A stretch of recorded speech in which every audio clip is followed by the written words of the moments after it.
ایک بار کی بات ہے، ایک چھوٹے سے گاؤں میں زین نام کو ایک ننھا سا پیارا اور نرم دل لڑکا رہتا تھا۔ زین کو جانوروں اور پرندوں سے بہت محبت تھی۔ وہ روزانہ اسکول جاتے ہوئے درختوں کے پاس کھڑا ہو کر چڑیوں کو دانہ ڈال دیتا تھا۔ ایک دن زین اسکول سے واپس آ رہا تھا کہ اسے راستے میں ایک چھوٹی سی چڑیا دکھائی دی۔ وہ زمین پر بیٹھی کانپ رہی تھی۔ زین نے قریب جا کر دیکھا تو اس کی ایک پر تھوڑی سی زخمی تھی۔ زین نے فوراً کہا، ارے چھوٹی چڑیا، تم یہاں کیوں بیٹھی ہو؟ کیا ہوا ہے؟ چڑیا آہستہ آواز میں بولی، میں اڑتے ہوئے ایک ٹہنی سے ٹکرا گئی ہوں، اب میرا پر دکھ رہا ہے۔ زین کا دل بھر آیا۔ اس نے بہت نرمی سے چڑیا کو اٹھایا اور اپنے گھر لے آیا۔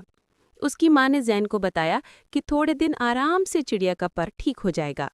زین روز چڑیا کا خیال رکھتا، اسے پانی دیتا، تھوڑا سا دانہ دیتا اور اس کے پاس بیٹھ کر باتیں بھی کرتا۔ چند دن گزرے اور چھوٹی چڑیا مکمل ٹھیک ہو گئی۔ وہ خوشی سے چہچہانے لگی۔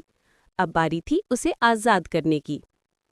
زین نے دروازہ کھولا اور کہا، جاؤ چھوٹی چڑیا، پھر سے آزاد ہو جاؤ، آسمان تمہارا ہے۔